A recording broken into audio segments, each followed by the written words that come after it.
Halo semuanya, anak-anakku kelas 8. Hari ini kita mau belajar fisika. Papa mau menjelaskan sedikit materi tentang lensa cekung dan lensa cembung. Oke, karena kita tidak ketemu maka kita lewat video. Oke, coba perhatikan. Kita mau berbicara tentang lensa cekung dan lensa cembung. Nah, ada 3 poin yang akan Bapak sampaikan. Yang pertama adalah perbedaan dari lensa cekung sama lensa cembung. Yang kemarin kita bahas di cermin cekung dan cermin cembung itu yang pertama adalah pada nilai fokus cermin. Nah, kalau misalnya di cermin cekung itu nilai fokusnya apa kemarin? Nilai fokusnya bernilai positif. Nah, lensa itu kebalikannya daripada cermin. Jadi kalau misalnya cermin cekungnya positif, maka lensa cekungnya nilai fokusnya dia negatif. Kemudian kalau cermin cembung itu nilai fokusnya negatif, maka lensa cembung nilainya kebalikannya, maka nilai fokusnya adalah positif. Itu yang pertama.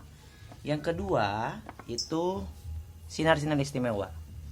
Kalian tidak usah menghafalkan sinar-sinar istimewa pada lensa cekung sama lensa cembung. Gampang caranya. Untuk sinar-sinar istimewa, kalian intinya harus hafal cermin cekung sama cermin cembung.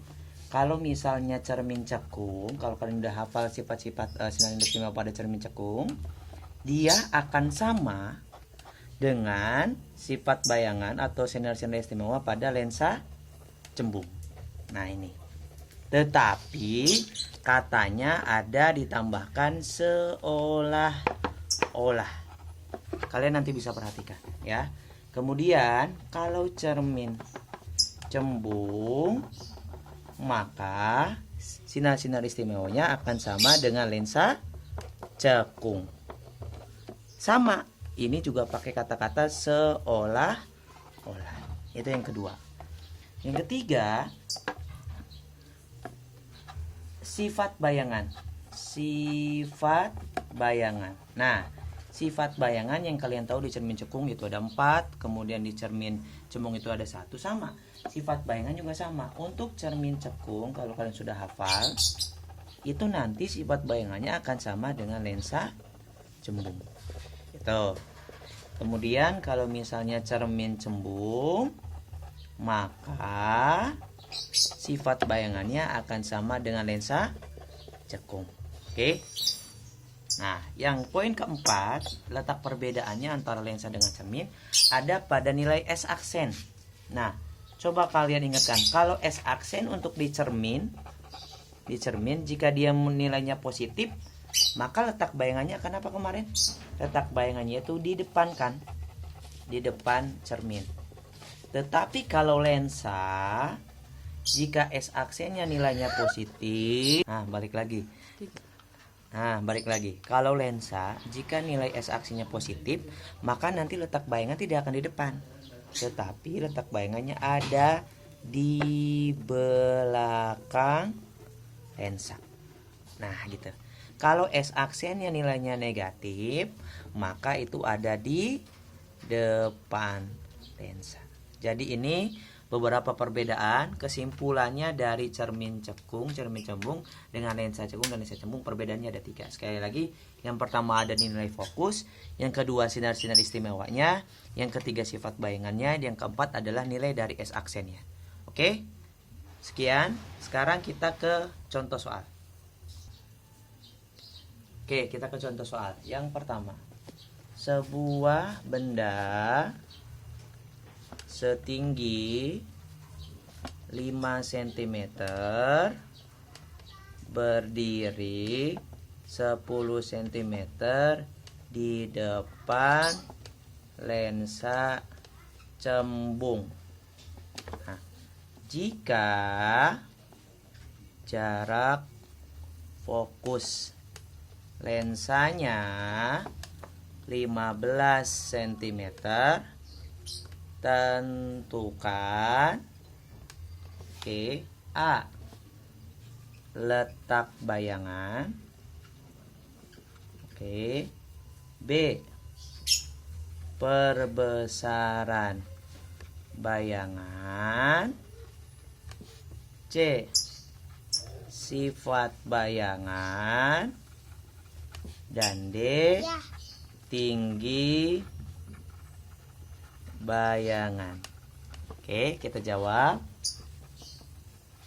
Dari soal itu diketahui setinggi itu adalah H-nya 5 cm, S-nya itu 10 cm, titik fokusnya itu 15 cm.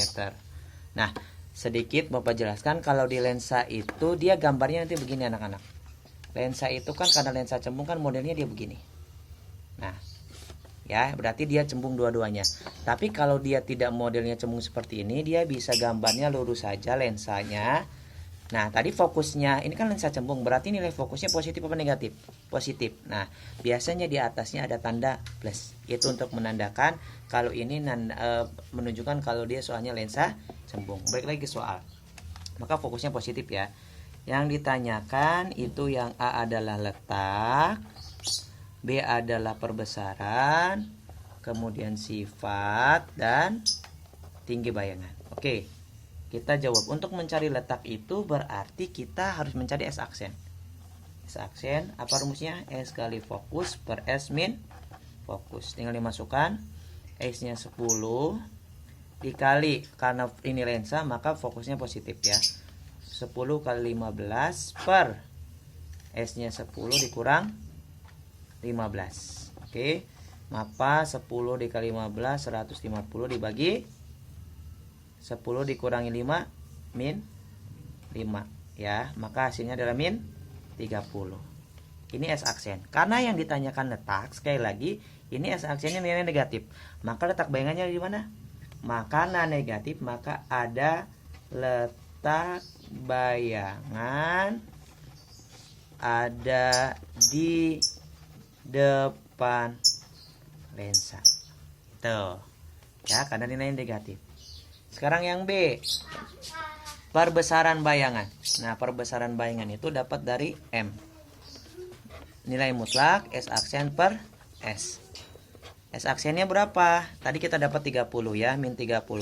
Karena nilai mutlak, karena sudah tidak negatif, maka 30 per S-nya itu adalah 10. Maka 3 kali dapat. Maka C sifat bayangannya. Nah, untuk sifat bayangannya ini tidak kebalikannya. Ini sama.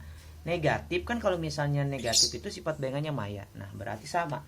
Negatif itu maya. Maya itu selalu tegak. Karena nilainya lebih dari 1, maka diperbesar. Oke. Terakhir yang D, tinggi bayangan. Tinggi bayangan dapat dari M sama dengan H aksen per H. 3 sama dengan H aksen per H-nya berapa tadi tingginya? 5. Maka H aksen sama dengan 3 kali 5. Maka tinggi bayangannya adalah 15 cm. Nah, oke? Paham? Semoga kalian paham. Kalau misalnya kalian belum paham, silahkan kalian WA saja. Oke? Jangan lupa subscribe. Terima kasih.